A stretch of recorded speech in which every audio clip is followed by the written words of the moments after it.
Strange New Worlds just misses the mark in season 3. I think there's a few reasons for it. One, I think that they're trying really too hard to tie in nostalgia bait and tie in everything in a level that really doesn't make a lot of sense. And there's just a feel issue where it's like they don't understand the characters of Captain Kirk and Spock, that it's hard to really just dial into why it doesn't work. This episode, just from a production standpoint, really was reminiscent of a lot of TOS stuff. I mean, I felt a little bit of Doomsday Machine in it. I felt, there was some interesting command choices that were being talked about, but what's happening here? And it looks like, again, they're just ramping up to try to push this secondary series that is being rumored already, more than they're actually just trying to make Strange New Worlds its own thing. And maybe that's the entire problem and the crux of it right now. So this is called the Sehlat who ate its tail right here. And that's a line that Spock says in the middle of this episode. We're going to get into this review in just a moment from a science fiction writing perspective. I'm a science fiction writer, and I cover all things sci-fi on the channel. I really appreciate you guys being here. I went to the Star Trek Las Vegas convention last weekend and had a lot of fun.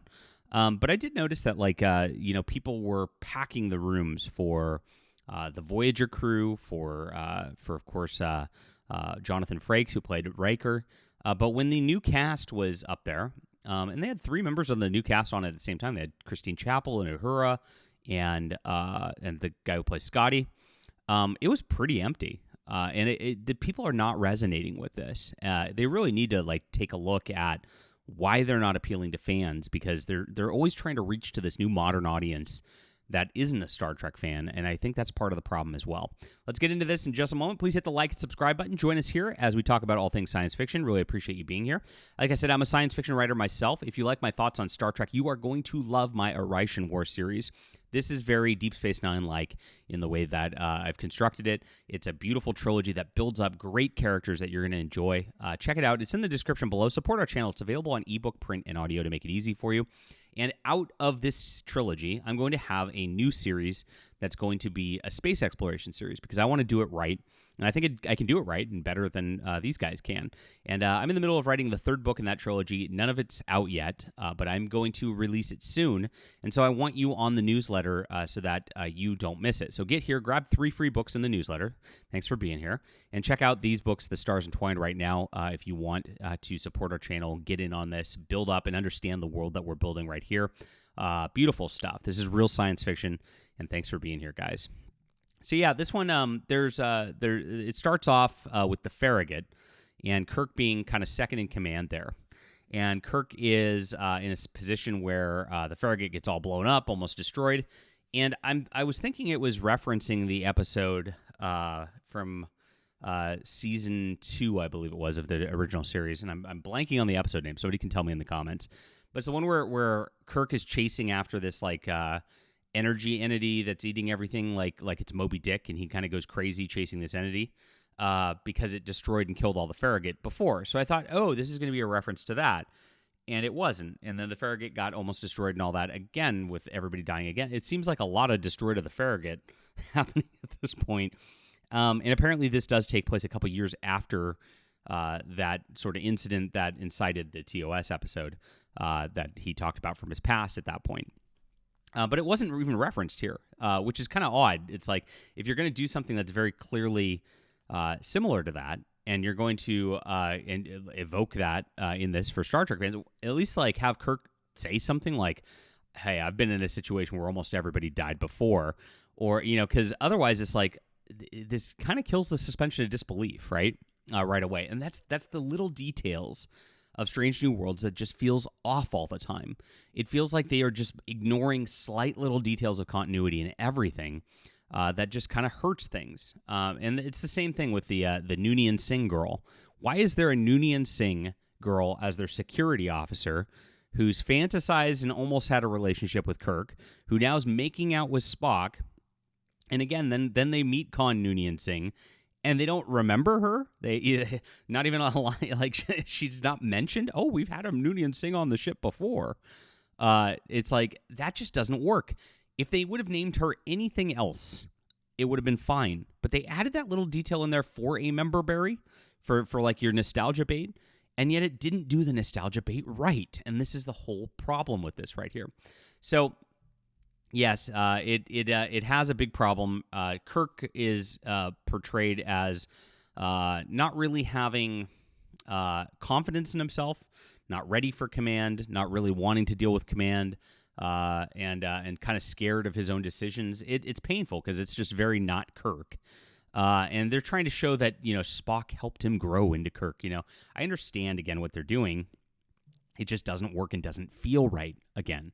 And so that's what they ended up doing with this. And you're looking at this going, wait a minute.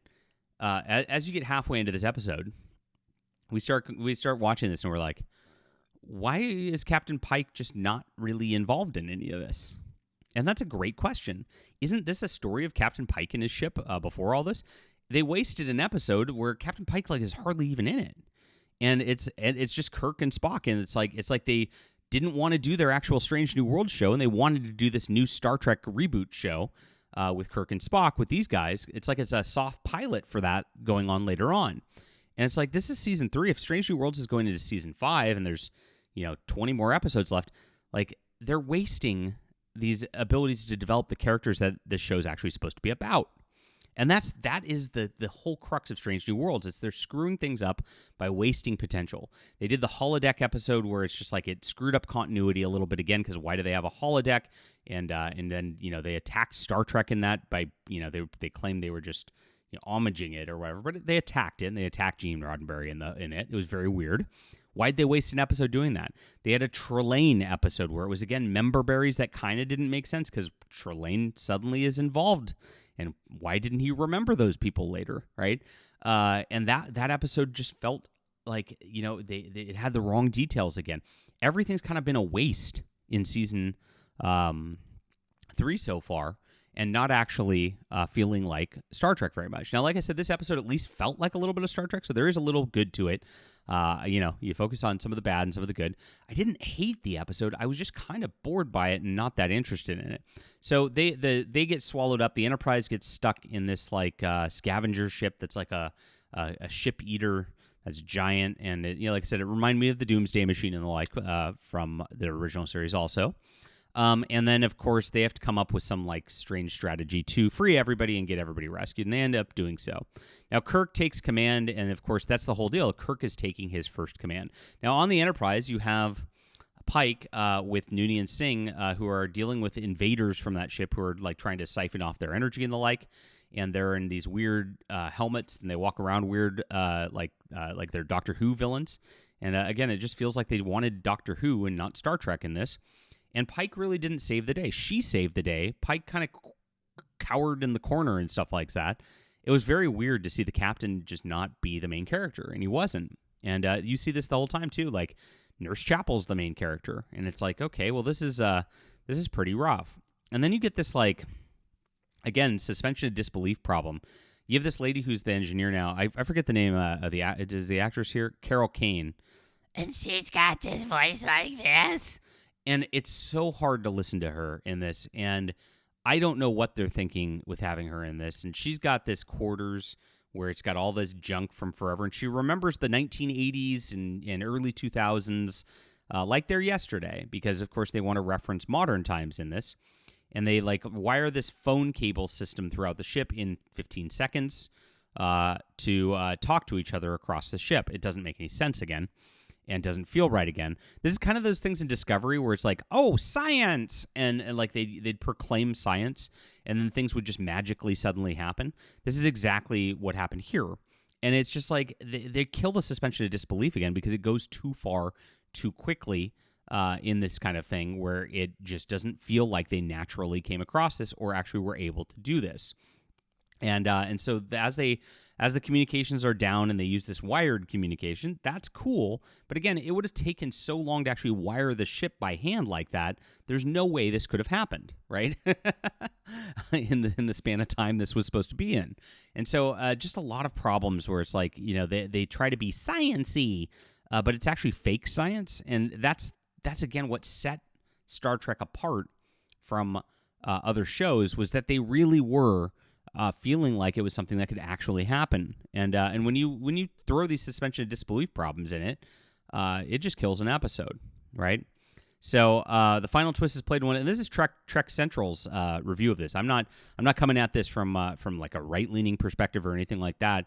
It is just poor writing in this, and so then, of course, in a very un-Star Trek like fashion, they just blow up the ship, and then they learn afterwards, oops, there's 7,000 life forms aboard, and they're all dead now.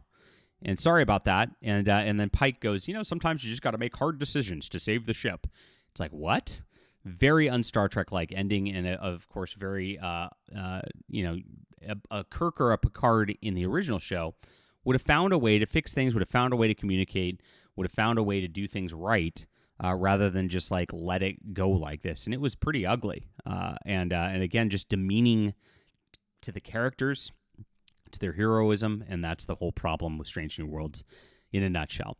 So yeah, set up it looked okay, and this is exactly what they say on Trek Central. I agree with them 100%. It's close to being good on paper. The techno battle ball is firing on all cylinders. The ship's in dangers, corridors to rundowns, an ingredient of Trek romp. Right, the battle episode budget doesn't help. Yeah, it looked really cheesy on some of that, but it's underdeveloped villains and ensuring morality failings. Right. And of course, they sideline the show's main characters by focusing on Kirk, like I said. Wow, I didn't even read this review before recording this video, and they said almost exactly what I said. So this is where this is at, and it's very sad. This just feels like another waste of a Strange New Worlds episode, and another just poor installment. I didn't hate it, but yeah, I could have just skipped it. Much like I felt very similar about the zombie episode. It's like, why, it's like, oh, could have just skipped that. And this is the whole season. It feels like you could have just skipped this season, and I don't know what they're thinking. So, yeah, leave a comment down below. Maybe you can tell me what they're thinking. Love to hear from you. Please hit the like and subscribe button. If you like my thoughts on science fiction, please check out the Stars Entwined right here. You're going to love this. This is developed right. It's got characters. It's got real morality plays. It's got a lot to it, got a lot of depth, and I appreciate you guys reading. And please get on my newsletter so that you see my science fiction in the future. I don't want to lose you guys. You never know if I'm going to find you again, and I appreciate you being here. We'll be back.